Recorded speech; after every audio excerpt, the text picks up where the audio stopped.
Hey, folks, it's official. Funny or Die presents this year's Oddball Comedy and Curiosity Festival. Last year's Oddball Tour was so much fun. It's returning again this summer for 20 amphitheater shows, starting in Tampa at Mid-Florida Credit Union Amphitheater on August 8th. The lineups vary on each tour date, but here are some of the comedians you'll see on the tour. Louis C.K., Sarah Silverman, Aziz Ansari, Amy Schumer. I feel like I should be doing these in different voices like you hear on radio. Bill Burr, Dave Attell, Jeff Ross, Jim Gaffigan, Whitney Cummings, Dimitri Martin, Chris Hardwick, Hannibal Buress, Jim Jeffries, Reggie Watts, and oh yeah, me, Marc Maron. Tickets go on sale this Saturday at livenation.com. And we're also sponsored today by A24 and the new film Obvious Child, starring Jenny Slate. Jenny is scheduled to be on WTF in the future, but right now you should go see her in Obvious Child. She's great in it, and I really enjoyed the movie. I love her. It also stars Jake Lacey, Gabby Hoffman, who you've probably seen on Louie and Girls, Gabe Liedman, who you can hear on episode 223 of WTF, and David Cross, who we all know and love. David Slappy Cross. This summer, choose funny. Obvious Child is expanding to more cities, so go to obviouschildmovie.com to find out where it's playing near you. All right, let's get on with the show. Lock the gate!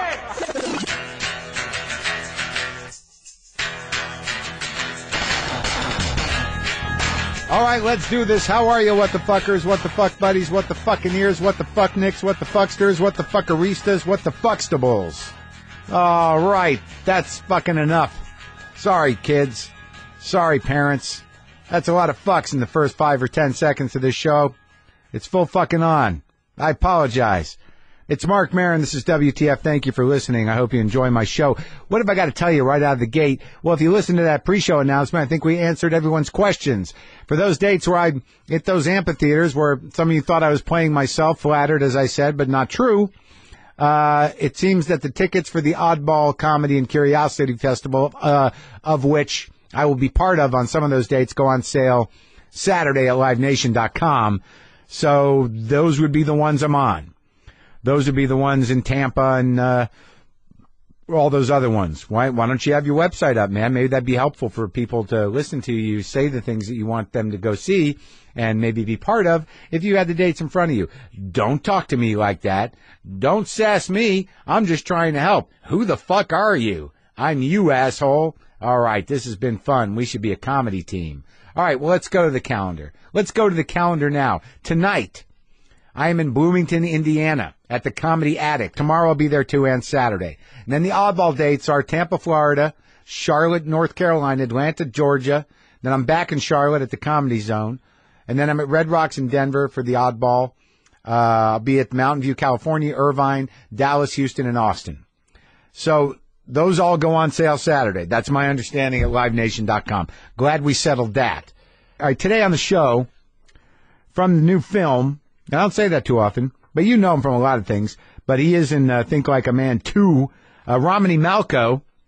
Maybe some of you know him from Think Like a Man, the first one, or some of you know him from 40-Year-Old Virgin. That's where I know him from. I ran into him on a plane, and I was like, you're that guy. He's like, holy shit, I love your show. And I'm like, you're on it. Let's do it. He's on the show today, and I'll tell you, man, I didn't know what to expect, but it was full on. It was a full-on conversation about a lot of shit. I learned a lot about rap music that I didn't know I was going to learn. We learned a little bit about politics, a little bit about the black man in politics, according to Romany Malco.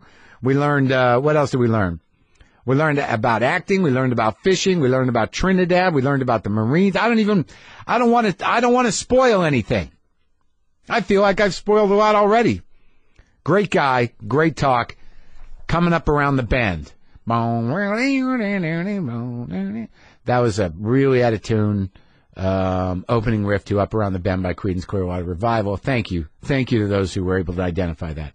I appreciate that. Another thing I want to mention is that my buddy Bill Sheft, he's a writer, and he was a writer on Letterman for like 25 years. He used to do there's an interesting story about Sheft, and you'll hear that story on a future WTF, but he's got a book that's dropping this week. It's called Shrink Thyself. It's a novel about getting rid of psychotherapy and living the unexamined life. You can get that at Amazon.com. You can get that now. That's Bill Sheft's book, and he will be on WTF soon. That was a great conversation. I'm trying to figure out whether or not I'm close enough to you guys to tell you this thing about my dick, and because I'm not that kind of guy. I don't. I that's not really true. I mean, I've shared things about my dick before, but not so specifically. Let me think about it. Right now, I'd like to share with you a little something because I'm telling you what I'm telling you what I'm doing right now. I'm breaking in a new pair of pants, and I know some of you who follow me know that that's a big deal. Breaking in some pants, and you're like, what kind of pants, Mark? Well, they're black jeans, classic black selvage jeans. Where'd you get those? Are those Emma Jean and Willie's? No, you know why? They're not, because the pocket on the ass of my Emma Jean Willie's went out. It blew out. I blew out the pocket from driving too hard on my walking and sitting on stools. From sitting on stools with my wallet in my back pocket. This is a stand-up related wear and tear of my ass pocket in my jeans. My wallet kept falling out. Fell out on stage in Albuquerque, New Mexico. It was incredibly distracting to a good deal of the audience. I lost about 10 minutes of good material because people were wondering when I would notice my wallet was on the floor. Can't have that happen. That's a professional liability to have an ass pocket blowout where your wallet can fall out and just capture the imaginations of an entire audience of adults. Can't have that happen too often. So I call Emma Jean and Willie. I email them. I say, what's up? You guys are a special pant. You made these pants. What do I got to do to get the blowout in my ass pocket fixed? They said, send them out here. Wash them first, please. Don't sell us your stinky ball jeans. Wash them, and we'll fix it in 3 to 4 weeks. I'm like, 3 to 4 weeks? I need to get this ass back up on a stool before then. You can't have my pants up on the lift for that long. How long does it take to fix an ass pocket? So I decided to poke around the internet, and I look up Denim Repair Los Angeles. I figured there's got to be some specialty operation. And sure enough, I come up with this place called Schaefer's Garment Hotel, and I'm like, what up with that? Got some good Yelp reviews. This guy seems like a denim genius. So I go over there, and I show him the blowout in my ass pocket on the Emma Jean Willie's. We talk salvage for a little while, and then I talk about Billy Gibbons, and I turn him on to my show. This cat's a good cat. I think his name's Robert. He says, yeah, I can fix that blowout in your ass pocket probably inside 10 days. It's going to cost a little bit. How much could it cost? I don't buy much, folks. Let me get my ass pocket blowout fixed for what seems to be an exorbitant amount of money. Some of you are like, I would have sewn it myself. Yeah, but this guy's a specialist. Got to give it to the doctors. If you got a problem, go to a specialist. So I gave it to Robert over there at Schaefer's Garment Hotel. Turns out he's making his own pants over there. He's got some selvage denim jeans, classic style. He's got some indigo denim. He's got some classic black denim, heavyweight black denim. And I'm like, holy fuck, look at those. I haven't seen those in a while. He's like, yeah, we make them right here. I get that denim from Japan. Feel it. I'm feeling it. Hell yeah. Bring it. Let's get some of them pants. I didn't know you were making pants over here, Robert.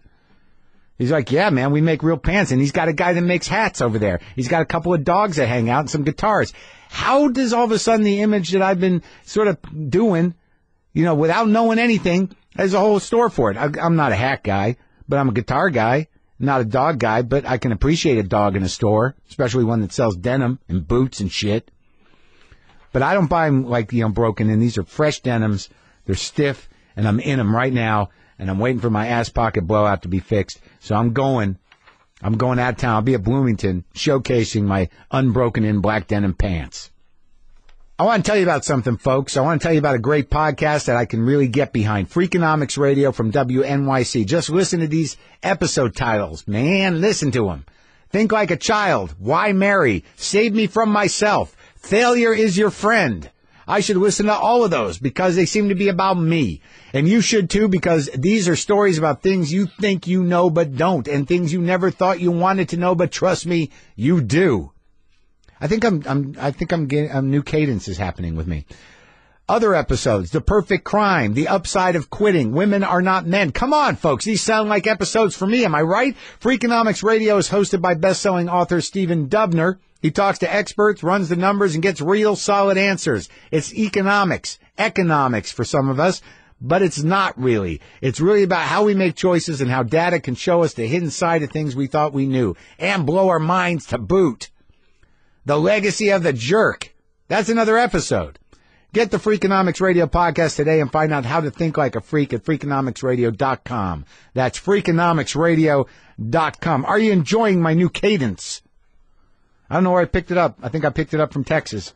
I think I picked it up on the Skype from Texas. I set up the dick thing? I should probably go into the dick thing. Is that okay? Kids, step out. So, I had this woman over, and I had minor tragedy in the bathroom.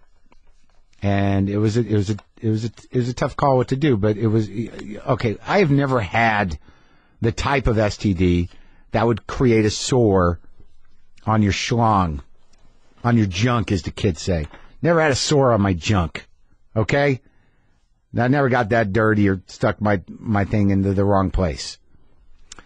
So here's what I'm doing. All right, I don't know. This bathroom humor, literally, if it's even humor, it's just a story. I don't even know why I feel compelled to share it with you, but I seem to be in it. I seem to be doing it. Okay, all right. This is embarrassing, but why is that? It's never stopped me before. So I got this girl over, and I don't know her that well, and she's younger than me, and she's clean and pretty. And, sometimes smells are not to be shared until later. And sometimes you don't even want to let on that you do that, even though I talk about it. It was something I just had to stifle that. So I'm in the bathroom. I do my business. I figure I'll be polite. I'm going to light a match. So I had some wooden matches on the back of the toilet there. So I'm sitting on the toilet. I light the match. I wave it out. And then I go to put the match out in the toilet between my legs. And I stick the smoldering ember of the tip of the match right on to the top of my dick. And I branded it. This was not a good situation. I had another day with this person. And now I've got something that is going to appear much like a shanker of some kind on the head of my tool. So now I got to cop to this. I got to walk out of the bathroom and go, I just stuck a hot match onto my cock. And that's something you and I are going to have to deal with. And I'm willing to sort of write it out. I'll be fine, but I need you to know that's what that is. So be careful. I guess what I'm saying, sometimes politeness can burn your dick. Is that the moral to extrapolate from that? Is that where we go from there? I'm ashamed that I shared that story. It's going to be fine. It's getting better. Thank you for asking. Right now, I am more than pleased to share with you now my conversation with Romany Malco. Had a great time, and I had no idea I was going to have as good a time as I had. But he's a live wire. He's a good cat.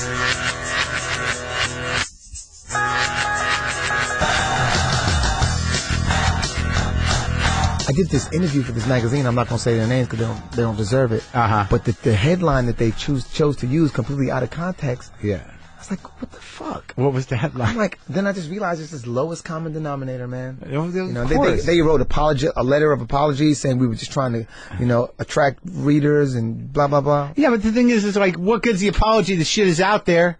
Thank you. Right? I mean, it's like, I appreciate you apologize, but could you now take it out of everyone's head? Thank you. I fucking agree. Exactly. And then now there's this association with me being this way. I'm like, fuck these people. What way? Man. What happened? Come on. Oh, man. What?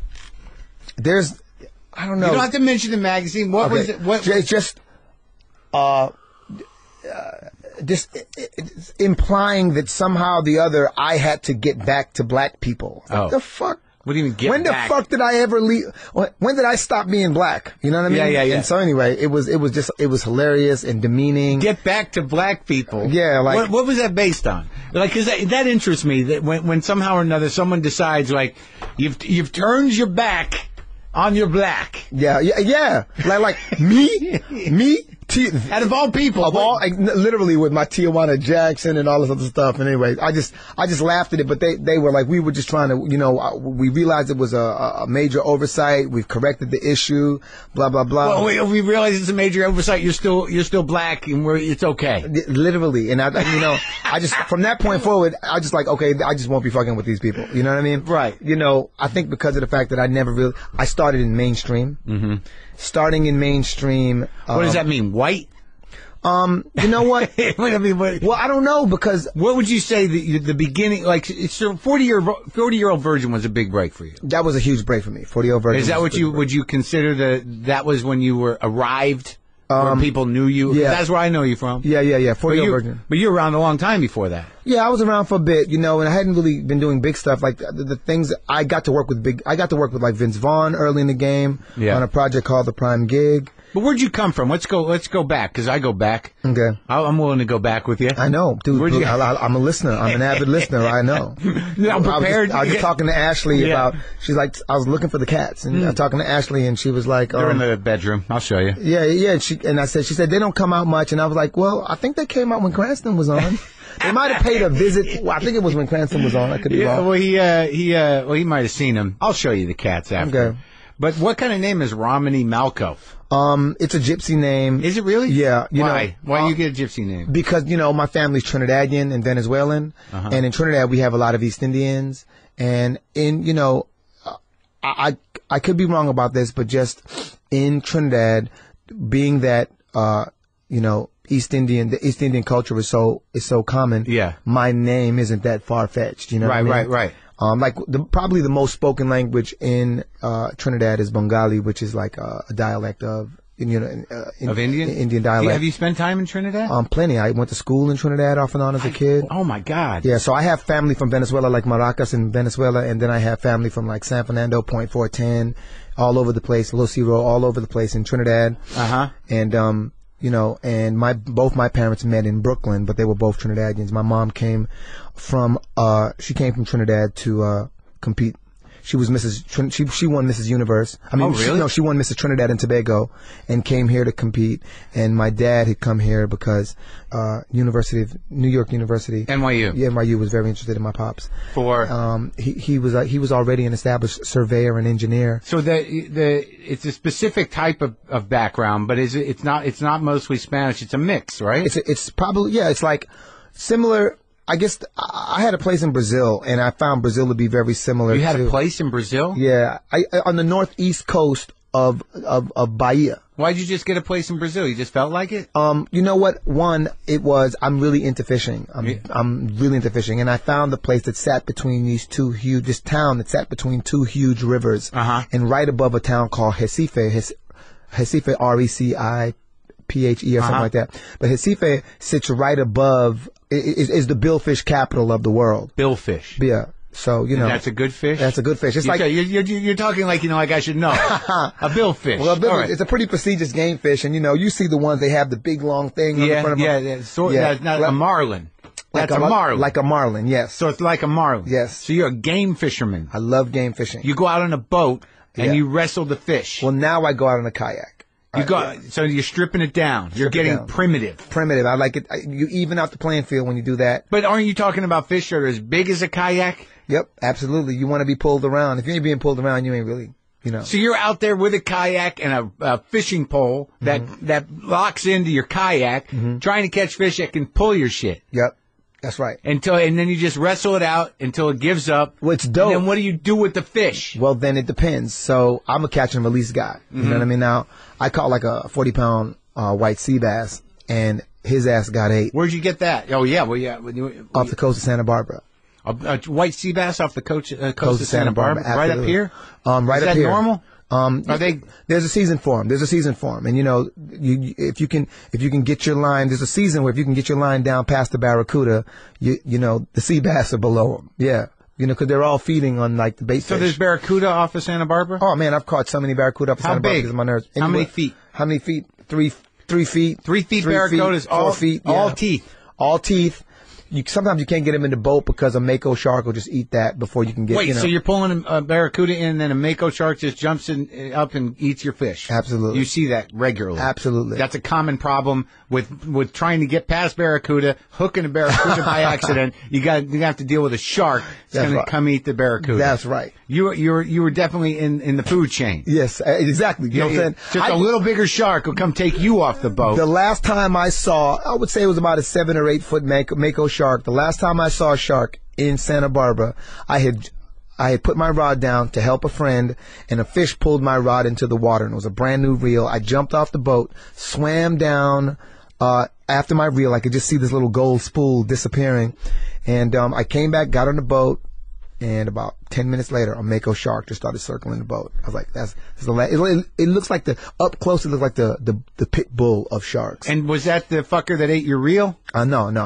It ended up, there was a guy on the end of the boat who was throwing up the whole time. And his rod somehow. So he was sort of involuntarily chumming. Exactly. And he hooked my line and ended up catching my rod 2 hours later. So you got the rod back? Got the rod back with a mackerel on it. A mackerel. So, all right. So you grew up partially in Trinidad till how old? Yeah, till I was 13. So you went through a lot of stuff there. Yeah. Definitely. Is that where you learned to love fishing? You know what? Actually, I learned to love fishing in upstate New York. Yeah. Because my pops would drive us out from Queens or from Brooklyn to upstate New York on the weekends or every couple of weekends, take all the kids in the neighborhood when I was really young. So your dad was an engineer and a surveyor in Trinidad that did he get a full ride no. at NYU, or he didn't take it? My dad did not take the full ride at NYU. My dad just basically literally went from that to becoming a laborer. And he eventually worked his way up working construction here. Right. To becoming like a foreman and a superintendent. But prior to that, my dad literally, he had this gripe. He's like, a black man will never be recognized for his skills in America. That's how we felt. But why didn't he take the college gig? If I could be 100% frank, I believe that, a huge portion of my father's upbringing was in this weird way, like this conditioning, this constant invalidation of him and his abilities. And as a result of that, his insecurities overrode his actual ability. He didn't think he could cut it. He didn't think it. He always, Yeah. And, I definitely have adopted some of those, Hard not to. Yeah. You have siblings? I have one younger brother. Yeah. I mean, my dad's got like 13 kids, supposedly. I've met 5, for like. We're in Trinidad? In Trinidad, yeah. I mean, I imagine that shit stopped once he got stateside, right? Yeah. I mean, once he got stateside, he had me and he fell in love with my mom and he had my brother. They met in New York. Brooklyn Basement Party, yeah. At Brooklyn, and your mom was a former beauty queen. Yep. From Trinidad. Yep. So it all worked out. Yeah. That's how she got here. She won the trip to America to come compete in America. And she didn't leave. No, sir. She got pregnant with me.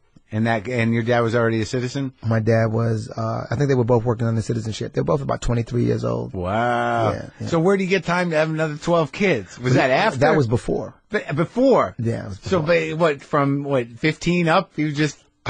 Man, it's weird. I got siblings.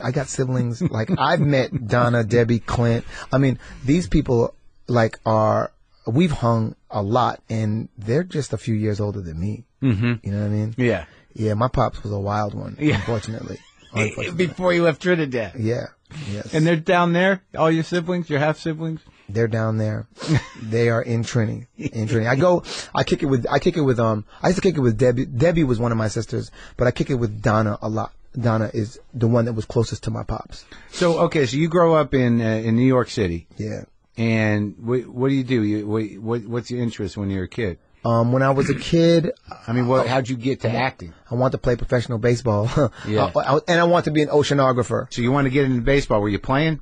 Yeah, like playing Little League, the whole deal. We had all. So it was a childhood fantasy. It wasn't like you were on the cusp. No, I moved to Texas when I was I left Trinidad at 13, moved to Texas.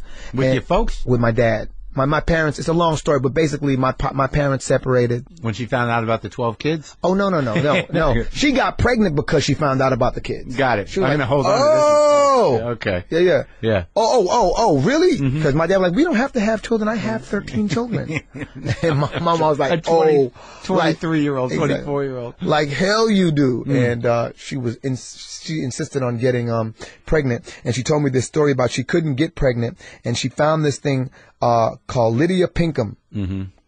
And she said, I drank that Lydia Pinkham and I was pregnant instantly. And I thought, Mom, I got to research this thing now. And I researched it. It's the worst thing you could ever take for yourself. What is it? Lydia Pinkham was like this kind of hoax. I mean, it was basically a hoax back in the day that this woman sold, which was like a baby in a bottle. That was the logo. Uh-huh. That was the slogan. If you take this thing, it helps you get pregnant. Uh-huh. Kind of like today, if a woman can't get pregnant, she can get acupuncture. There's all these holistic things she can do. Right. Lydia Pinkham kind of marketed herself that way back in the day, but it was just really, I read the ingredients and researched the ingredients in it. Woo! Was it nothing or was it bad? It was bad. Oh, really? Yeah, it was really tough on the liver. Stuff that was really tough on the liver. So, but she ended up having 2 kids. And then your parents split up. And then they split up when I was about 12. Yeah, 12. Yeah. But you're okay with both of them? Were they okay with each other? Was it volatile? Did your dad kidnap you and take you to Texas? I did the kidnapping, actually, believe it or not. Yeah. What do you mean? Well, what happened was, I'm telling a lot, but my dad, he messed around. Well, clearly he had an issue with that. Right, exactly. And so my mother, who was this beauty queen and really sheltered, didn't really have any life skills. She thought she was going to live happily ever after with Prince Charming. And her method of retaliation... That was a lack of foresight, I have to say. I agree. Well, this is funny as shit, but it's so true. Yeah. And, anyway, so she kind of, her way of dealing with it, coping, was doing the same thing. Mm-hmm. So ultimately, her and my dad went their separate ways, and she left with a guy who I thought was a drug dealer at the time. Mm-hmm. And she upped and basically disappeared. Mm-hmm. So, I kind of resented that. So she left. She got pissed at your old man and left, yeah. And so my dad tracked her down. This is all within weeks. My dad tracks her down. Yeah. And when he tracked her down, she kidnapped my brother and I. Yeah. And when she kidnapped my brother and I was always closer to my mother, but because of the fact that she was with this guy who I thought was a drug dealer, I didn't want my younger brother, who was 5 years younger than me, in that environment. So I actually kidnapped my brother. At 12? At 12, and escaped to, we were in Hempstead, and managed to escape, managed to get in front of a guy named Detective Howie. You went to the cops? I didn't go to the cops. We busted into a dispatch. Yeah. They thought we were robbing the place, and I told them what the situation was, and they called the cops. And I didn't want to go with the cops either. Didn't trust cops. You're a young black man in New York. You don't trust cops. And I ended up sitting across from a guy named Detective Howie, and he really listened to me. Yeah. And he knew that I was trying to escape the precinct. He knew I was trying to get out of the precinct. Yeah. And so he really took a moment to assure me that, I'm going to give you what you want. You just have to tell me what it is. Mm-hmm. And I explained to him what the situation was, but I didn't want to tell my mom and tell her that she was with this guy who was a drug dealer. I didn't want to tell him that. Was he a drug dealer? Yeah. Oh. Yeah. My mom was so naive. She's like, really? I didn't know. I'm like, he was, all right. I'd be walking down the street and just run into Neil. Yeah. I'm like, what up, Neil? What are you doing out here? Exactly. Yeah. Anyway, so I sat with Detective Howie, and my dad had a friend who was a correctional officer, and they were able to track him down, and he actually, and then within a day, we had fled to the Caribbean. With your dad? With my dad. But your dad didn't know where you were. Your mom took you, and he didn't know where you were. He had no clue. So this was like, you had to get out, find somebody who's going to find your dad. Yep. And then you went to Trinidad. Went to Trinidad, yeah. And you just holed up for a while. I was there from the age of 12 to 13. And then who the hell decided Texas? Well, my dad had already been going. Part of the reason he was able to have these affairs is because all this time he'd been working in Texas, because construction was like a big thing. The oil was big in Texas at the time. So he was working on oil rigs. Yeah, working on oil rigs, building oil rigs.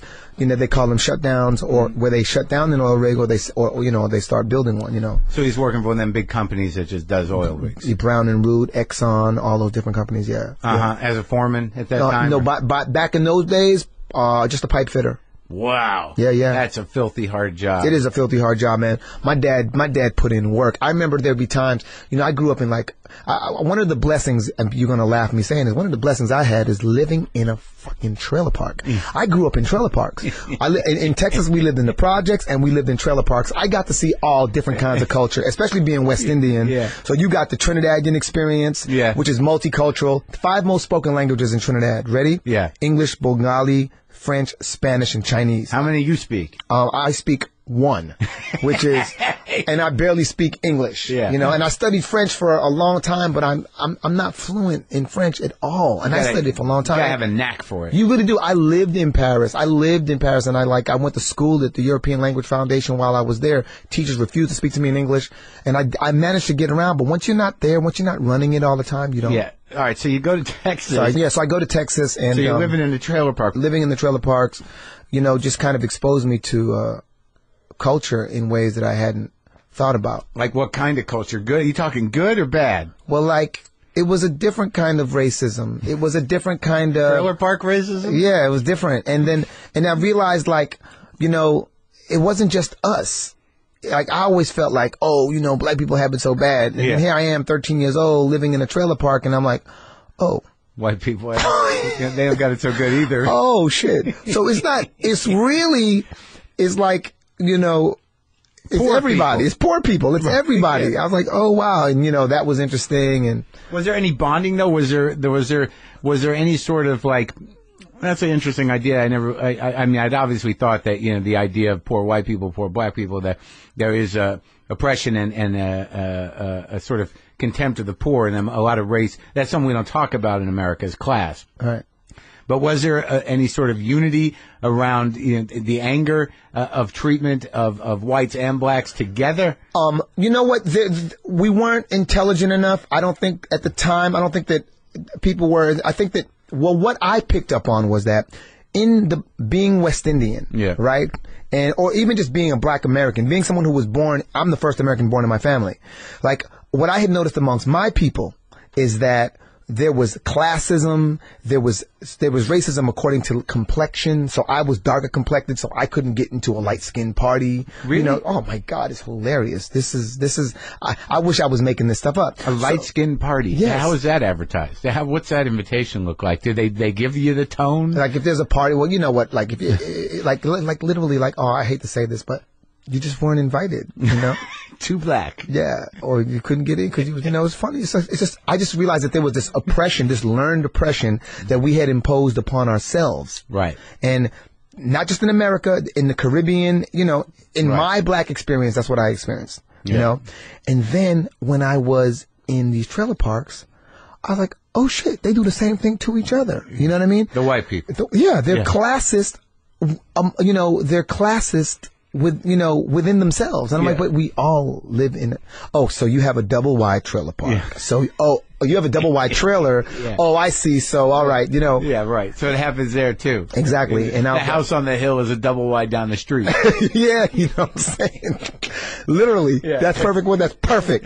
Can I use that from now on to explain this? Yeah. And so that was eye opening for me, but I don't think that everyone saw it that way, and to communicate and identify with that. But we bonded over different things. We bonded over football and, you know, and baseball and music, you know. So what were your ambitions at this point? When did you start to decide that you were going to express yourself artistically? I was about 7 or 8, and a dude that lived a few blocks away from me. I lived in 224th and Merrick Boulevard, and a kid that lived there named Timmy got shot at the park. And we were all kind of mourning Timmy's passing. We were all sad. We were at my friend Eddie's house, and there was a guy named Mark who was a little older than all of us. And Mark said a rap. And he said, I heard a shot. I heard a cry. I said, Timmy, Timmy, Timmy, did you have to die? You have to understand, as a 6 or 7-year-old, hearing that, I was like, oh, wait a minute. We can express ourselves like that? From that point forward, I was like, I'm going to be a rapper, period. And then shortly thereafter, my dad came home with this record called Rapper's Delight, Sugar Hill Gang. Yeah. And that was all she wrote. So you start doing some 8-year-old raps? Started doing some 8-year-old raps. I write raps for me and my brother. They were corny, like, you know, well, I'm Kid Nice and I'm sweeter than spice. And when I rap to the ladies, they melt like ice. Cause that was the style back then. You know?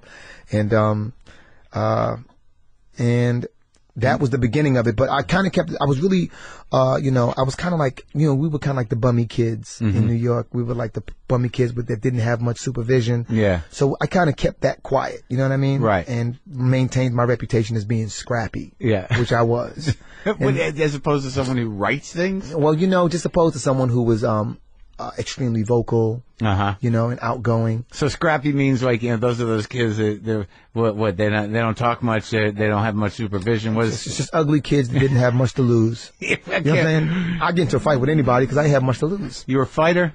I was. Yeah. When I was really young, that was the way of expression. Really? Yeah. So you kicked some ass? I got kicked some ass and I got my ass kicked. And my dad was the type of dude that'd be like, "Did you kick him in the face?" Did you kick him in the face? Okay, well, he don't respect you. The next time you see him, you kick him in the face. Just out of nowhere. Right. You know, my dad was like very angry and unresolved, and, you know, and so his anger would manifest in violence, you know? Yeah. So so you're in Texas. How long do you stay there? I graduated. I graduated from high school and junior high in Texas and joined the military. Really? Yeah. Oh my God, it's a hell of a story. Oh man. What military? Marine Corps. You joined the Marines? Joined the Marines, yeah. You went through all that? Is that why you're in good shape and you seem focused? You know what? I have to say that the Marines definitely, they gave me some focus. And it definitely, you know what the Marines teach you? What? How to play the game without emotion. Uh-huh. And because I'm a very emotional person, I have convictions. I get very emotionally invested in things. Yeah. Look, the Marines helped me. I got to make that really clear. Like I told them I had a chance at a record deal in California and I was a reserve. They stationed me in California so that I could pursue my dream. So not knocking it, but just the military as a whole, when it really boils down to it, right? Yeah.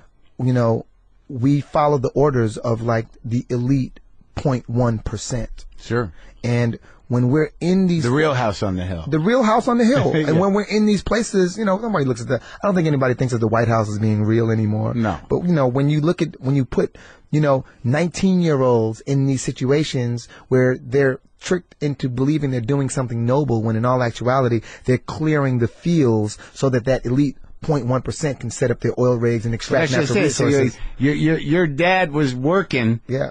For the same people that you were dying for. Exactly. Absolutely. That was the system. That was the system. That is the system. It's not was. So you were able to join as a reservist? Well, yeah, I joined. I had to do boot camp. I had to do School of Infantry. So, I went and did the boot camp. Really, it's a trip. A dude is telling you, pick up your foot locker, which is it. All your belongings are in it. Run it all the way to the end of the barracks. Drop it. Run to the other end of the barracks. Touch the wall. Run back. And pick up your foot locker and run it back to the other end and repeat that 100 times. After a while, you just detach. I never forget. I first got to the military, right? For what? Just for what? Just because they want to? When you were in they trouble. decide you were scrappy? Yeah. Exactly. Yeah. No, they do it to everybody. Like when we first got off the buses and we first showed up at boot camp, they had like 300 of us in a room. And all the drill sergeants are sitting up on the table in front of us. Yeah. And they're joking with us. Hey, who eats pussy? Yeah. Who does this? Who does that? Yeah. And kids are raising their hand because the drill sergeants are joking with them. Yeah. And this one guy, I forgot his name, he raised his hand and goes, "You eat pussy, huh, Private? What's your name, Private?" Said Private so-and-so. Yeah. I said, "Okay, all right. You eat pussy. You eat that pussy till the booty and the head cave in? Sir, yes, sir, blah, blah, blah." Yeah. And the kid starts joking with him. And they flipped on a dime, surrounded him, and I thought they were going to beat his ass. And they were like, "You think it's funny, Private? You making eye contact with me, Private?" They were going in on him so hard. I was like, "Oh, I get the game. I get the game." They were seeing who's a smart ass. Yeah, they set you up. You know what I mean? Yeah, to see who for an opportunity to exactly who's got some moxie. Exactly. Yeah. So what I did was from that point forward, I clicked. Yeah. I followed orders and did what I was supposed to do. Yeah. You know what I mean? And just knew that it was temporary. Yeah. And I was always in first, second, or third. But you chose this. I chose it completely, but I just didn't know how it went. Why'd you choose it? Because I didn't really, all I knew was I wanted to be a rapper. And I didn't really have any other direction than that. So I thought that if I got my military time down, at least I would have the option for the GI Bill. Yeah. So I said, you know what, I'll have the GI Bill in place. I can always go in and use it towards getting a house, use it towards getting, an education. Right. I didn't know that from the time that you sign up for the GI Bill, you actually extend your term. At the time, that's what the deal was. So you were in for how long? 4 years. So and that's it? That was it. And you ended up what? You went to boot camp. You went to. I only did like infantry training? Yeah. I was. That's the other thing. You can choose any MOS you want, but I ended up being a grunt. 0311, and so I did boot camp, and then with the School of Infantry, we call it School of Infantry back in the day, right? And that was on Camp Pendleton, and we just basically learned the drills. We learned hand-to-hand combat. We learned how to shoot. Yeah. Yeah. Damn, back in them days, I was running 3 miles through the woods, through the mountains in like 17, Well, you're still in good shape, right? I'm decent. You know what I mean? I'm decent, but yeah, I try to. It's just really more eating than anything. Mm-hmm. Just I avoid sugar at all costs. So back to answer your first question of when did I start to use my voice was that when I moved to Texas, living in trailer parks and whatnot, I decided to be vocal about my rapping then. And I went from kind of like being like this bummy, nerdy kid in Texas to kind of being like one of the Ranger rappers because our school mascot was a ranger, and I became the ranger rapper at one of the ranger rappers at my school. So doing it in front of the crowds at the sporting events, over the intercom, in front of the crowd. You were the guy. Me and a couple. I had a whole crew, yeah. And then that kind of gave me a voice that I never had before. Hip hop gave me a voice, and I was like, oh shit, yeah, I can say anything I want. You could write jokes. You could be funny. You could exactly. You could push buttons. I could push buttons all day, and that's what I live for.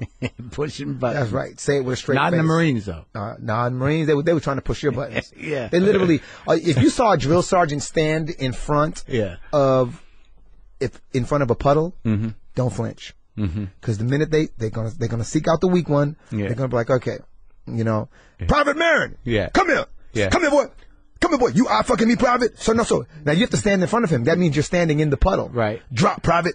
Roll, Private. Roll right, Private. Roll left, Private. Get up, Private. Get out of my goddamn sight, Private. All full of mud. Yes, right. Just because what? Just because. And that's how you learn to detach. That's how you learn to detach. So you learned to detach by saying, I want to be that guy. Well, I learned to detach in the sense that I'll roll through the mud, crawl through it, sleep on top of a king snake or whatever I had to do.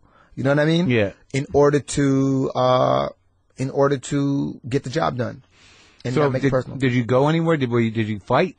Did I? No. I got lucky.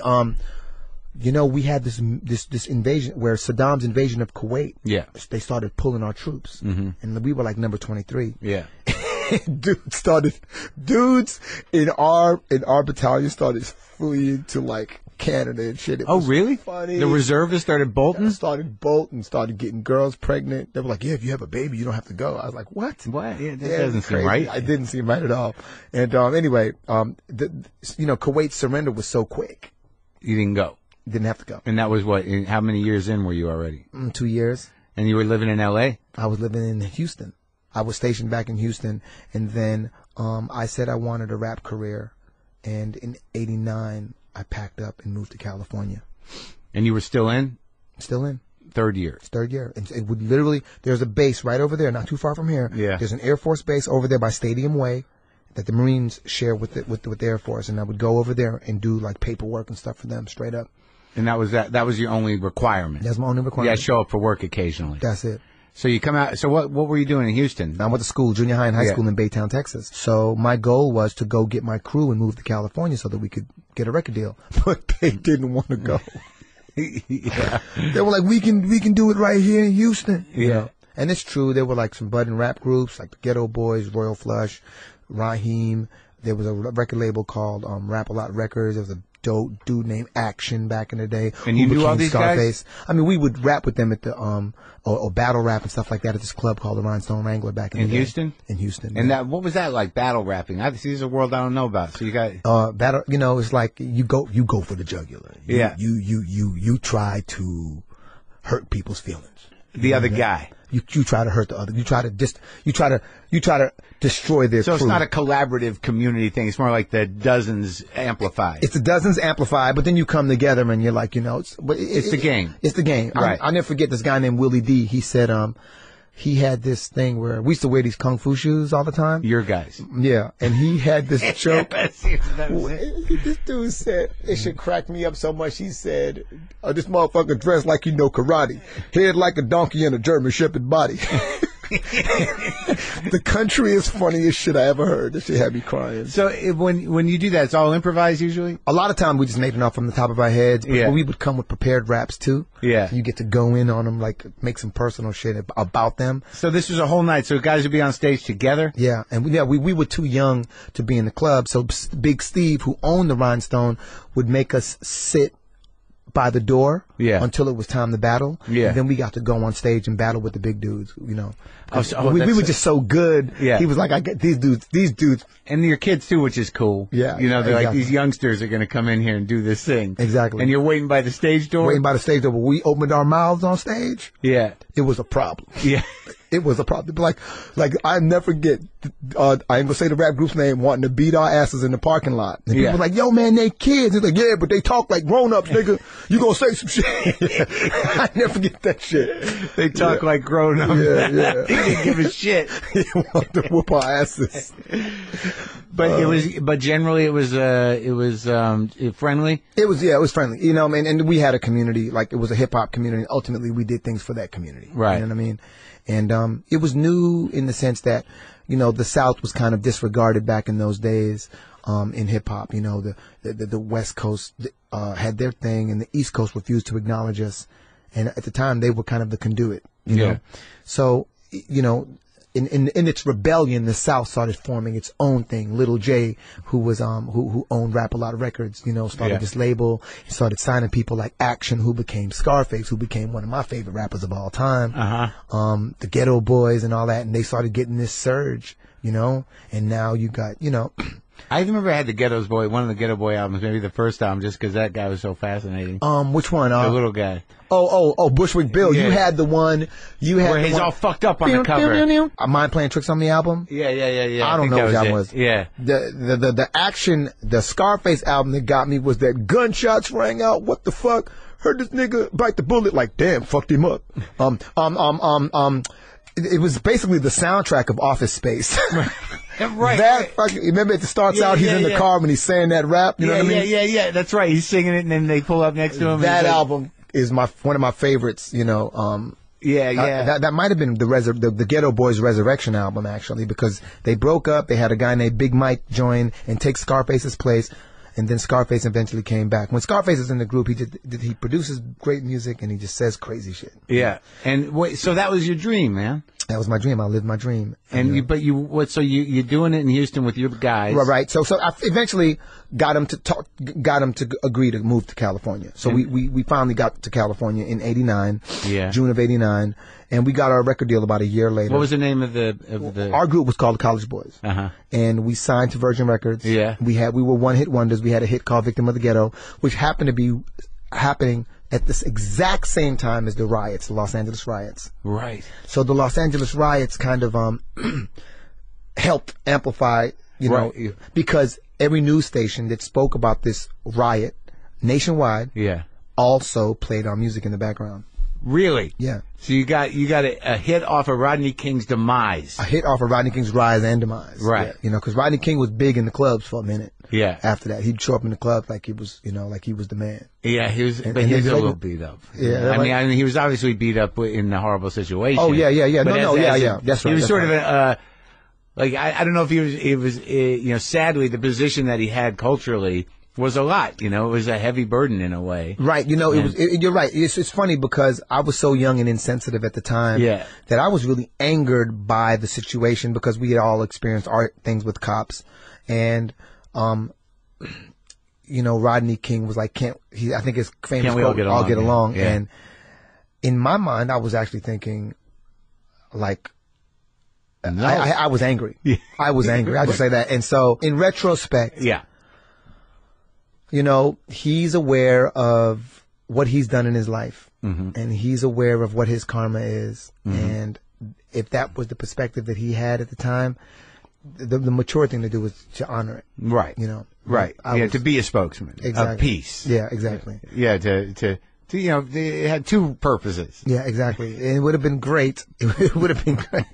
That's fucked up. It would have been great if he said, fuck all you all. No, yeah. Yeah, you know, like, this is bullshit, but... It would have been great if he had something profound to say. It would have been great. Yeah, you know? Yeah. But I mean, what is there to say at that moment? You know what I mean? I mean, you know, that at least for me at the time, was that there was a major imbalance in, you know, in the profiling. Yeah. You know, and that... there's this convenient way of making young black Americans a scapegoat for the judicial system and for the prison system, you know. And at the time, it was really obvious to me, you know, and speak about the amount of tax dollars that go into it. And if you're someone who isn't, you know, look, from my research, your birth certificate is basically a banknote that's handed over to the Federal Reserve anyway, right? Right. So ultimately, each person on average is worth about, and my numbers could be off, but about $750,000 in taxes over a lifetime. So ultimately, all the debt that 0.1% accrues, they pay them back by handing over these banknotes to the Federal Reserve, right? And if you become a non-tax-paying citizen, as far as America's concerned, well, we're gonna get the taxes out of you by putting you in jail. And when you're in jail, we'll get $166 a day in tax money from the public to pay for your incarceration. I never heard it framed that way. Well, leave it up to me to do some shit like that. You know what I mean? I like it. You got a desire to break it down to its most simple definition. You have to. Your birth certificate's a banknote. If you ain't paying on that note, they're going to put you in jail to make their money. Yeah. Bottom line. I mean, that's how it looks to me. And you know what? That's my interpretation of the information that I've collected. I'm not saying it's a fact. That sounds like a good rap. Yeah, that would be like, yeah. Think about that, damn it. The idea that your birth certificate's a banknote for the Federal Reserve. Yeah. That's fucking some cutting through the hypocrisy. That is some solid verse there. You know, see, that's what rap does. So even if it's like, even if you're wrong, rap, as I grew up in it, you know what I mean? Yeah, because if you say it with enough confidence, people be like, it makes sense. Well, you what you do is you create dialogue around the subject, and get to the bottom of it. Right. You know what I mean? To a degree, history as we know it and what's really going on in actual politics as we know it in foreign affairs is all a mystery because the corporations are writing it, conveniently. Right. So, it's great, in my opinion, to speculate and to inspire people to research. And well, yeah, I've said that the American democracy is a money laundering front. That's how you break it down to its most basic form. Right. Thank you. That's what, I mean, it's hilarious. Like when I see people, I honestly you ever date a girl, or maybe a girl's ever dated you, and you realize within 5 minutes of being in this person's presence that, oh man, this person has a lot of unresolved pain, is completely out of touch with their own pain, and you're like, and you get a sympathy in your heart for that person. Yeah, after you feel the sympathy comes right after you feel attacked. Yes. Well, that hurt. Exactly. Is that my fault? Exactly. I don't think it is. Oh, this chick's fucked up. Now what do I do? Okay, exactly. And that's how I feel when I hear people having really heated debates over Democrats and Republicans going at it.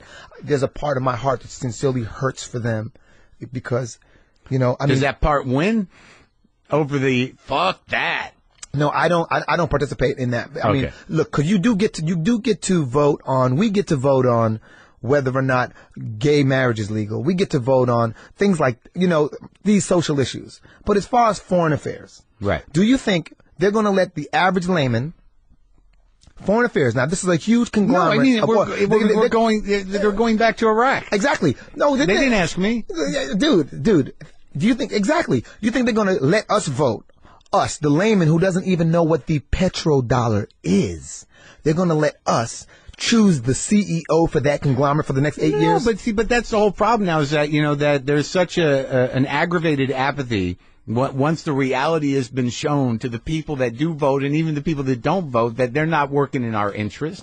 That all they're banking on is enough people are going to, when they go how you doing? They're going to go nah, I don't know, I'm okay. All right. Well, if most of the people say that, and there's a couple of others on the fringe saying this is fucked up, or the other guy saying I ain't making enough money, as long as those are relative minorities to the people that are disconnected and going nah, I'm all right. I can eat. And I don't give a shit about the rest of it. That's who it's driven by. Yeah. It's not driven by right or wrong. It's driven by who do I vote for? That guy seems like I like his hair. No. So they don't give a fuck. No. But they don't represent anything but business interests. I completely. I mean, don't be wrong.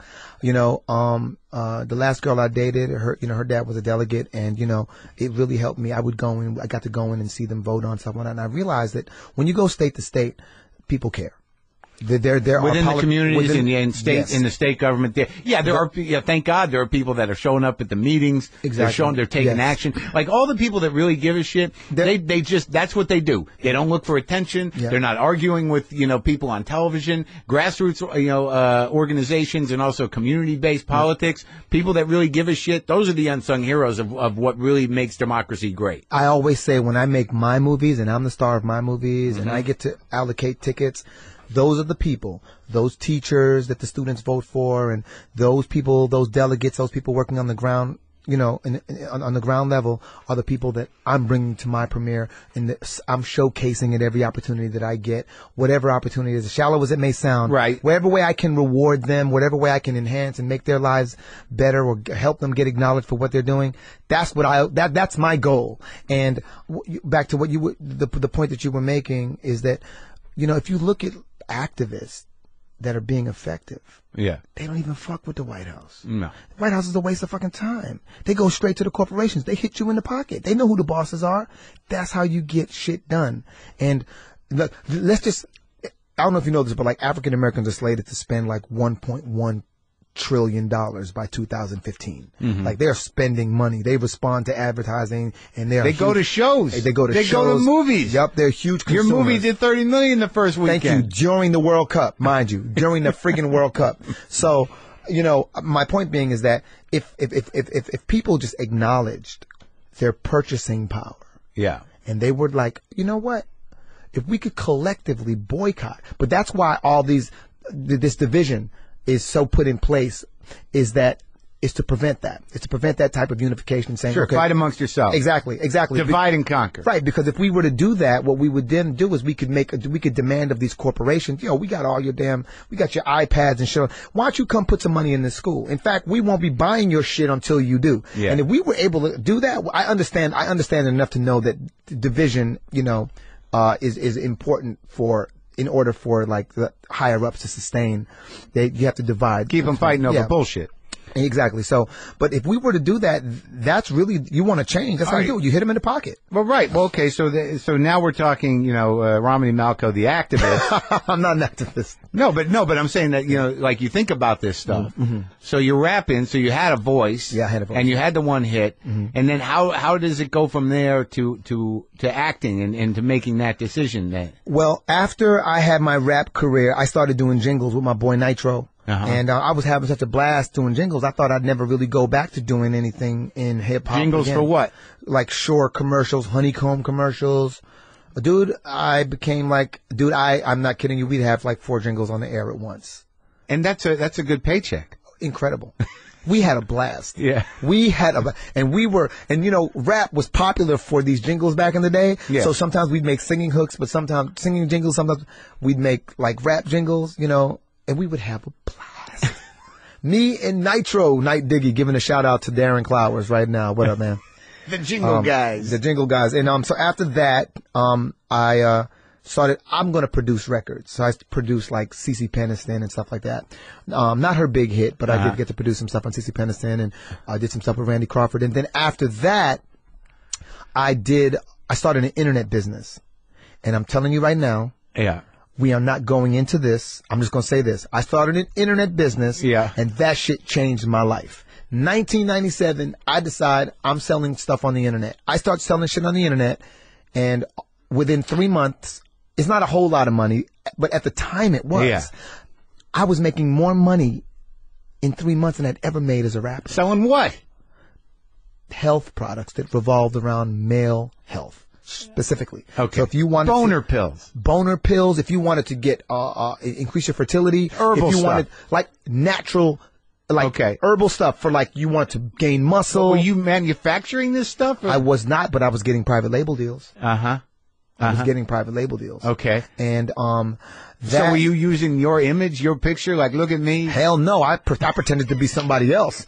Cause I was like, if they find out that a rapper is selling them this shit, it's going. If they find out that a black dude is behind this company, we in trouble. You know what I mean? So I did it. I would pretend to be, I would speak to everybody on the phone and just pretend to be a spokesperson for the company, but I would never make it seem like I owned it or that it was me. But it was your thing. It was my thing. And where the hell did that come from? Where'd the incentive for that? The inspiration? You're producing records, you're rapping, you're making jingles, I'm going to sell herbal boner pills. A comedian that who I'm not going to name, said she was going to be in a certain magazine. Okay. It turns out that when I went through the magazine, it was just her hands. And she was holding a blurb in Details magazine. I read that blurb and it gave me the impression, it like a light bulb. I was like, if I advertised on sports radio, I'd be hitting 99% of my demographic if I started, doing things around male health, and I couldn't let that go. After that, it was all about. You just had an idea. It was an entrepreneurial idea. Absolutely. Had nothing to do with your creativity necessarily. It was just sort of like, I got to do this. Yes, because I've always been an aspiring. In junior high, I sold candy. In junior high, I sold buttons. I'd make Menudo buttons and New Edition buttons and sell those. So you're always like a little entrepreneur guy. Always. I used to throw parties. By the time I got to high school, I was throwing the biggest parties in Baytown. Me and my boys were throwing huge parties. For money? For money. Oh, yeah. Oh, yeah. Yeah. It was, so you had that going. You knew you wanted to make bank big. I knew I wanted to make bank at some point. And, somehow. Didn't matter. Did not really, to be quite frank. Yeah. I wasn't going to sell drugs. Right. We sold a little weed. Right. But I did not feel good about that. I did not feel good about that. You can't set up a site for weed, not then. No. Maybe now. Yeah, exactly. But even that's dicey. Yeah. I mean, you know what? It's funny, though. Like, you know. How long did you keep that site going? That site went until about my first really decent acting gig. I would say that I kept it from 97 to about 2004. Wow. 2004. And it kept doing well. Oh, yeah. Oh, it was the funniest thing where I had an agent being like, you're going to have to choose. Because you're making good money there. Yeah, if this links back to this, you know, and I started stepping away from the business. I got calls from Howard Stern. I used to be on Jonathan Brandmeier's show all the time. It was ridiculous. On the phone? No, man, live on his radio station. For the male herbal stuff? Mm-hmm. On the radio, though? On the radio. So they still can connect you, but you're using a real name. What else you want to talk about? All right, so when did the acting break come? How'd you get into that? I get a call from George Stephanopoulos, right? You know George Stephanopoulos. His brother, Andrew Stephanopoulos, and I are pretty decent friends, right? And Andrew Stephanopoulos. How'd you meet that guy? At Virgin Records, when I had gotten my record. When did the Paris thing happen? The Paris thing. That was when I shot a movie with Paul Rudd. Before the website? It was during the website. Okay. Shot a movie. So you going out for auditions, you had an agent? Oh, I didn't have an agent. I got into acting because John Leguizamo heard some stuff that I had done for Paula Abdul's animated Cat. Yeah. And he was like, I want to rap like that for my movie called The Pest. Yeah. And I want to say that this was around the time that my business was doing decent, so it might be 98, 99. Yeah. And so I started writing this stuff for John Leguizamo when we started hanging out. And his wife at the time was named Yelba. Yelba. And she was like, Rom, we hang out with comedians. You're one of the funniest people we ever met. And I wasn't trying to be funny. Yeah. So it was an insult. I never thought of myself as funny. Right. But John was like, you mind auditioning for this movie? I was like, fuck it, I'll give it a shot. So he couldn't be there because he was off filming Romeo and Juliet. So I would audition for the casting agent, Wendy Kurtzman, and the director. They called me back 6 times. They called me back for a mixed match session. Yeah. I didn't get it. Mm-hmm. The brother from Mad TV, who was also in Jerry Maguire. Ari Spears, my bad. So I didn't get the role. Didn't trip, went about my business, back to my internet business. I was traveling all over, traveling to Japan, Italy. My business afforded me luxuries I didn't have before. I had a beautiful girlfriend. We were doing everything we could, right? Yeah. And she was really smart. She's like, oh, let's go to the Galapagos. Yeah. Okay. You know? Yeah. And then, about a year goes by and I'm getting calls from all over the place. And I'm paranoid now, like, what the hell is this? Yeah. And it turns out that it was just basically a bunch of, my girl was like calling me and saying, we're getting faxes from these people. They tracked you down through the music industry. And I'm like, about what? I'm like, why the fuck are you telling people my shit? Why are you giving them my fax number? You don't know who this is. I'm thinking it could be the cops or some shit, right? And, it was basically casting agents in Hollywood. Casting agents in Hollywood. Wendy Kurtzman had told them that I was her favorite audition of all time. And it was pilot season. So the word had gotten out, and they'd all wanted me to come in and audition for stuff. So I went in and ended up testing for a couple of things. And they were like, and then agents started saying they wanted to represent me. And so I just listened to all the messages. I had 30 messages from all these people. And there was this one lady named Lisa DeSante who sounded really nice. Yeah. And sincere. Yeah. And she's the only person that I called back. I went and sat with her, had a checkbook in my pocket. At the end of it, I was like, how much is it going to be? And she's like, no, baby. I get you checks. Yeah. And I was like, who do I write this to? You looking at this Italian chick, she looking at me. I'm talking about how much. We sat in the office for like 3 hours. Yeah. And she was like, no. Yeah. I pay you. I'm going to get you paid. And then that was it. And I started acting from there. Did you stay with her? I stayed with her forever, but there came a point where, Lisa DeSante has a huge temper. Mm-hmm. and her temper was... Is she a solo shop, or she work for somebody? She does, she's a manager now. She's all established and rocking now. Right. But at the time, I went, I tried to stay with her best as I could. But to justify my move from Lisa DeSante, I would just say that I had a manager, and I had Lisa DeSante as my agent. Lisa DeSante was sending me out for the role to play Tupac in this MC Hammer story. Yeah. And my management called her and said, don't do that. And she was like, why not? She's like, because he should be the lead. And they had an argument. Yeah. And I ended up booking the lead. Yeah. And I thought to myself, I didn't even think of myself as the lead. Yeah. Maybe I need to be in the company of people who think of me as the lead. You know what I mean? Right. What was that movie called?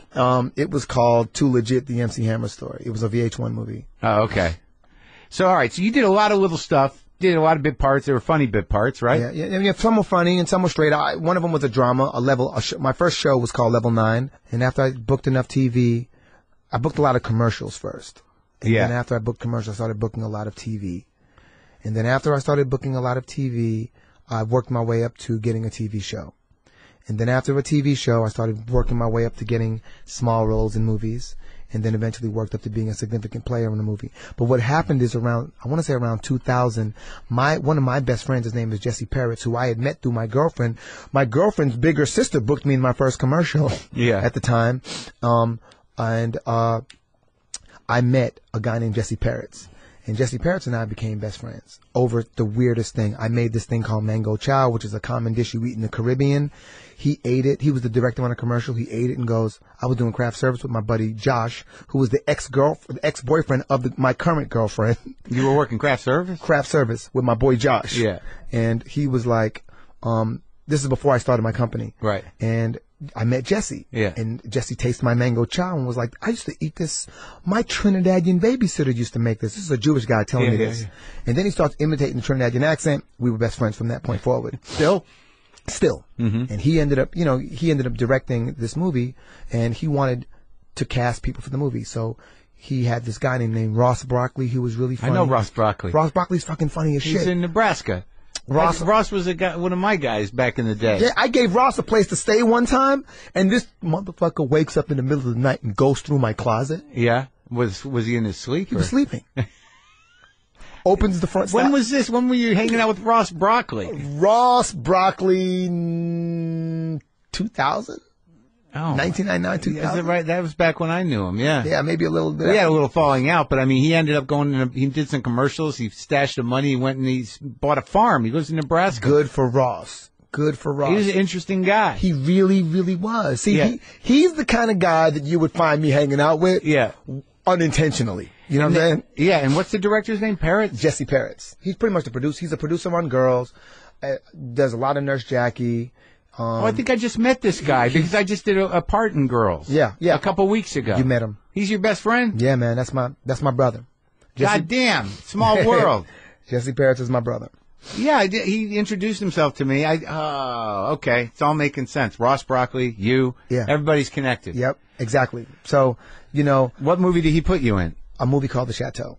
Okay. I begged him not to put me in it.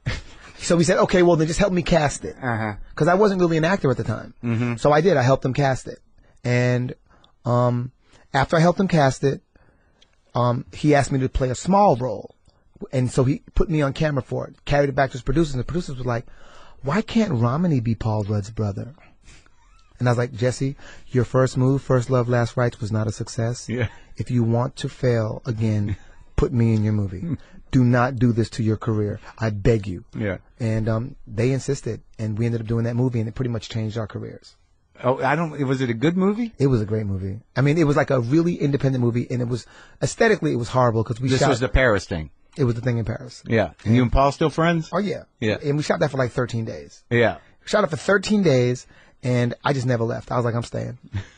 Peace. How long did you stay? About 6 months. I had to come home. Yeah. But I just didn't want to leave. So by that point you're shifting out of the boner pills. Yep. No. I'm going strong. I'm going strong on boner pills at this point. Boner pills is what's funding me in Paris. Did they work? Yeah, man. Yeah. Oh, dude. Well, it's so funny. Like, I've been so blessed because growing up in West Indian culture, Yeah. if you had a problem, there was a natural remedy for this thing. Yeah. And so this whole pharmaceutical culture was pretty foreign Yeah. in my family. Uh-huh. And, it's like even to this day, if people tell me they have a problem with whatever, Yeah. there's a natural solution to it, and, so even to this day, it was everything that my dad cooked when I was a kid. Drink this. This is good. This is good for the tool. Yeah. For the tool. Eat this. This is good for the tool. Everything was good for the damn tool. So of course I started a fucking business that was good for the tool. What were the herbs? Just asking for a friend. Now,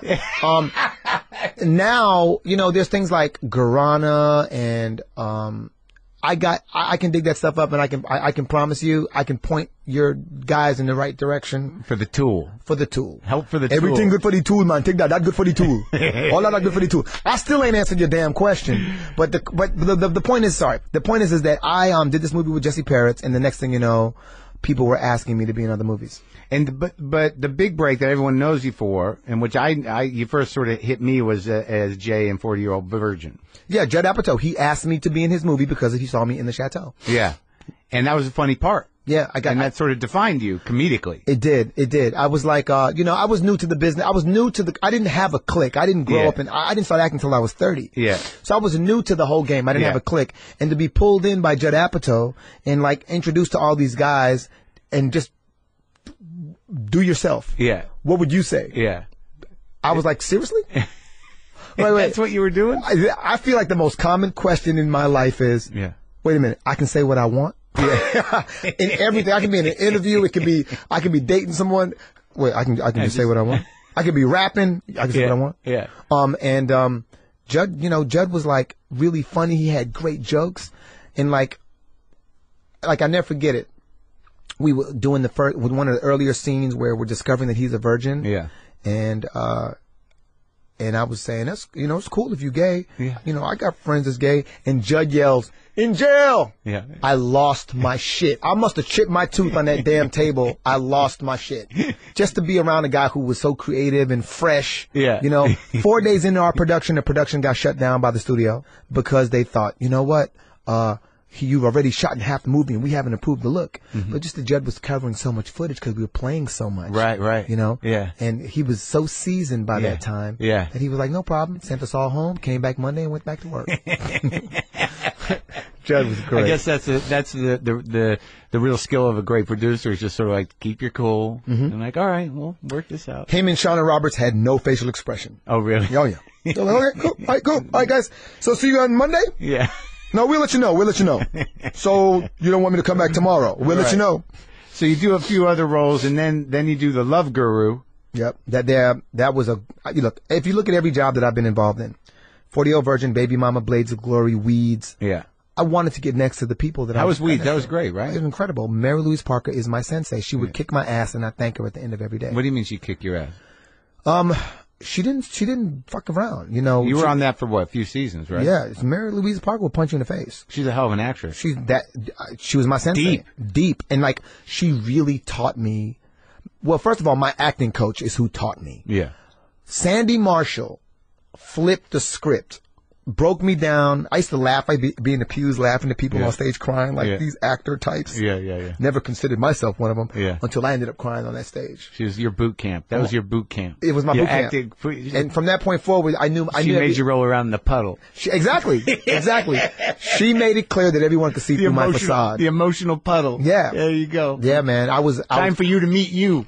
Exactly. That's what she did. I'm like, this shit is therapy. Yeah. I didn't sign up for no damn therapy. Yeah. But yeah, Sandy Marshall, she gave me free class. She just made me stay after class one day. She said, I'm going to tell you something. She goes, I think you're talented. And of all my students, I really believe that you could go somewhere. Mm-hmm. So I'm going to give you free classes because I don't think that people give you things very often. And all you have to do is show up. That's what I did. I showed up. You were a challenge. She was going to break you. She was going to make you what you are. Yeah, and she really did. I never forget, man. I was like, you're right. I was rolling around in my own puddle, my own tears. I was like, ain't this some shit? It's just, you suddenly realize that everyone can see you. Yeah. They can see through your bullshit. They just tolerate you. That's right. Yeah. And the good friends, they don't tell you, they keep tolerating you. But a lot of people are like, I'm done with that. Yeah, exactly.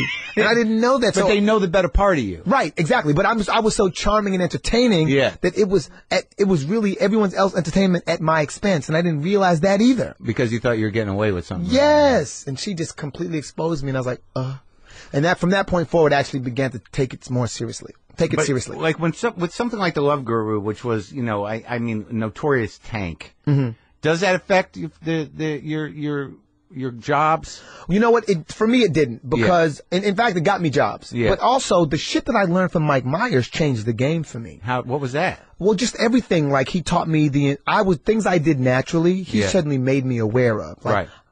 I didn't know what memes were. Right. And I didn't know that I was creating memes in my career. As, in 40-year-old version, I created all these memes. Right. I didn't know that shit. I didn't. It's hard to know until it becomes one. I mean, it's a rare person that does intentional memes. Right, but it was years after the fact, and everywhere that I went with my mom, people were like, "Don't put the pussy on the pedestal," and I didn't know that those were memes. Right. I didn't understand that they were that. I didn't know about color association. Right. So there's a color scheme, and you can create certain color schemes that people will automatically associate with your movies, consciously or subconsciously. No fucking clue about that stuff. I had no idea. This dude, Mike Myers, is so fucking deep and smart. Yeah. Seriously speaking, like, it was another situation like being with Mary Louise Parker, where where if you didn't sit and take note, let them slap you in the face, you were an asshole. Right. Because there was so much to learn. And you learned a lot about comedy, a lot about marketing. Comedy. But you'd already sort of done your own marketing thing. I mean, you had an instinct for it. I did, but he showed me how to systemize it. Like, he had a trailer, one trailer with just a wall full of pictures and colors and like a wall. Yeah. Not a wall, the entire trailer. Yeah. It's like, if you didn't know it was his, you'd be like, oh shit, somebody's getting murdered. But it's weird because that movie didn't, with all his memeing and colors. Yeah, well, there were a couple of things that happened. One of the things that happened was that, there was a great script in the beginning. Yeah. And, because of the fact that, how can I say this? There was so much pressure to deliver that everything lost its essence. Right. Because people started micromanaging everything. Right. And all the fun went out of it. Right. Another thing was, I think that the director, who is actually a good guy, he just was inexperienced. He got steamrolled over. Oh, right. And then lastly, there was this huge smear campaign that occurred at the release of the movie, where people started coming out and speaking out, being vocal about Mike Myers and speaking out against them. Right. Like a 4-page spread in Newsweekly. In Newsweek. Why was that? I don't remember. I think that supposedly there was this history of bad blood between him and a few people that he had worked with. I really try to not stay as far out of that shit as possible, because for me, I got to work with a genius, and I've never been an actor who's been like, oh, you have to strike when the iron's hot. I don't believe in that. Yeah. And I really have to do it my way, and it's probably to my demise. And then the other part of it is that I've gained so much artistic integrity from being in the presence of people like him and Mary Louise Parker, that it was worth every penny for me. I don't really care if a movie, I get everything I'm going to get out of the movie while we're making the movie. That's it. Yeah, that's it. I don't look and go, oh, our movie's going to do $30 million this weekend. That's not me. But it did. It did. You had something to do with it. Yeah, I know. Yeah, it's true. I know. And Kevin's a great guy. Dude. It's like, I've had him in here, and it's just like, the guy fought the fight. Came out on top. He's incredibly grateful. Yep. He's generous. Yep. It's got to be about 80% of his success because he's got a good heart and he does the right thing by people. He really does. He does the right thing by people. I'm doing my own movie now. He signed on to play a role in it. Like, he's that dude. Yeah. He's like, man, I owe you, Rom. I got you. How many days do you need? The busiest man in Hollywood. Yeah. Got to be one of the busiest comedians in Hollywood. Yeah. I owe you. How many days do you need?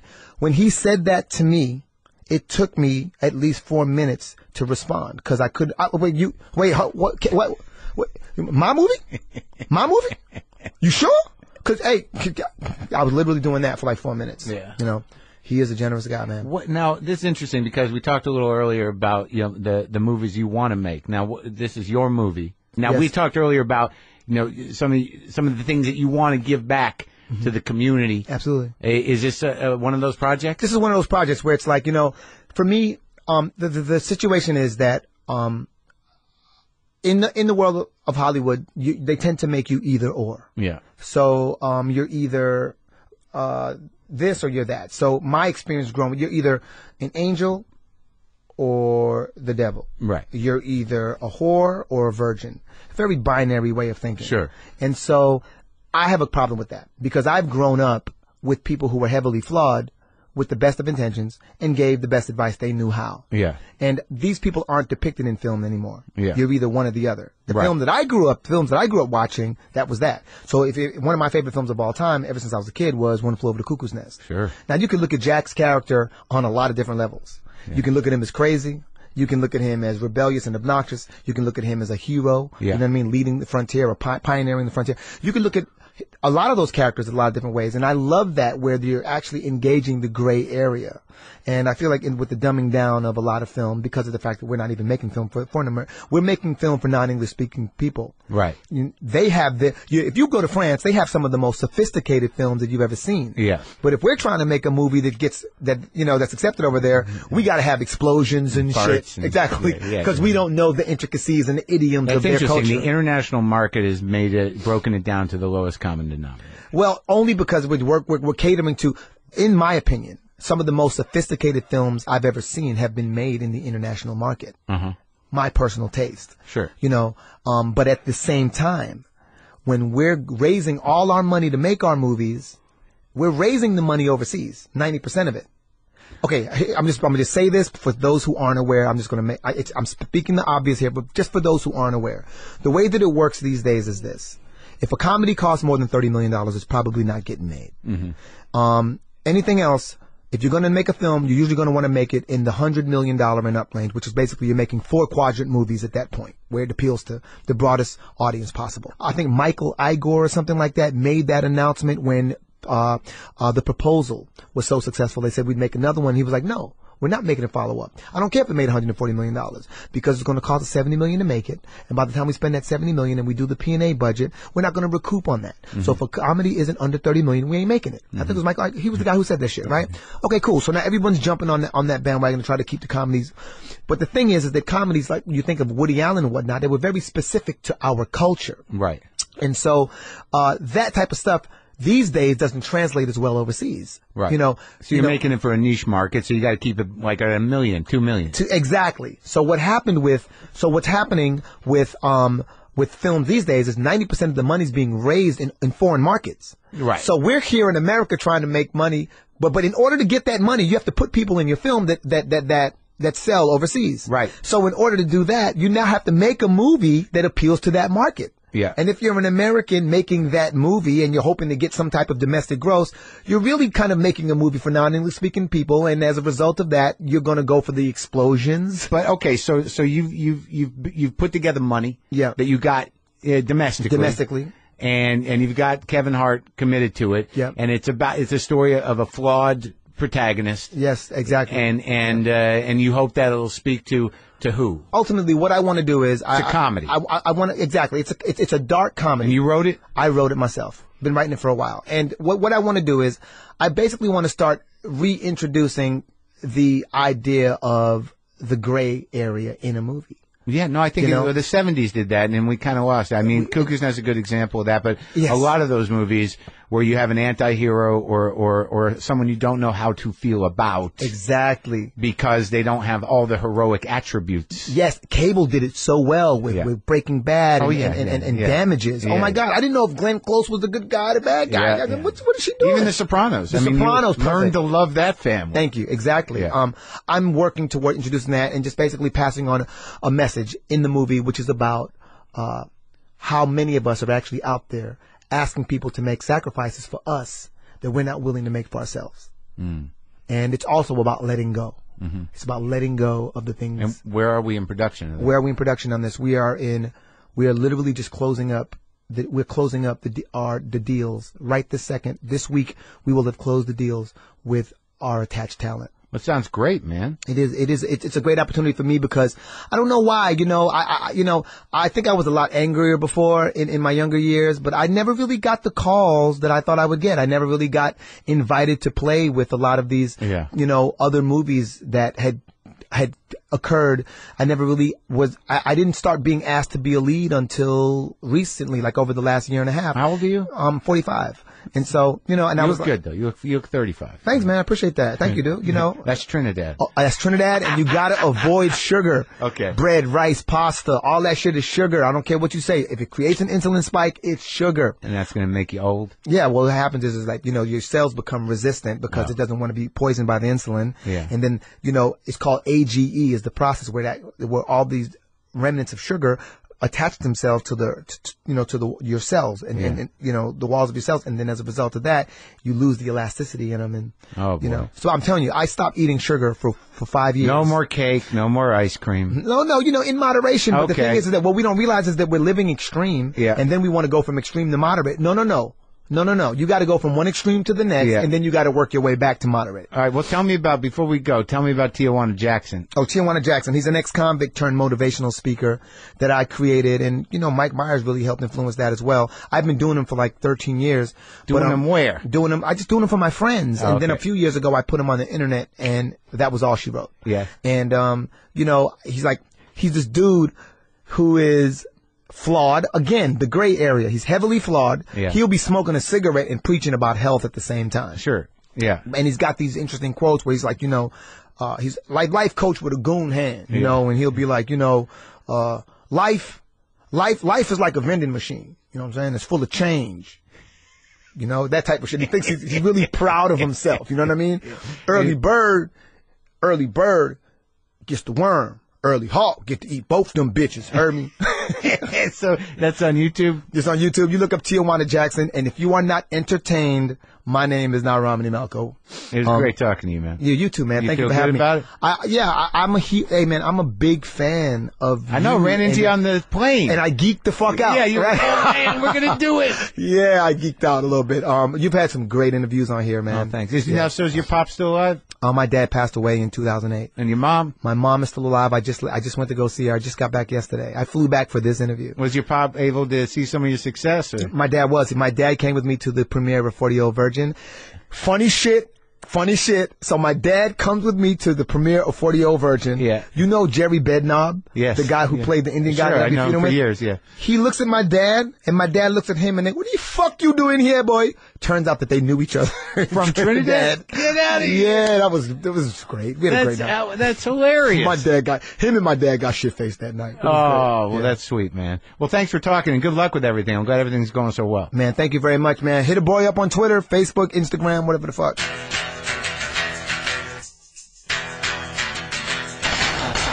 Great talk, right? Was I lying? I was not.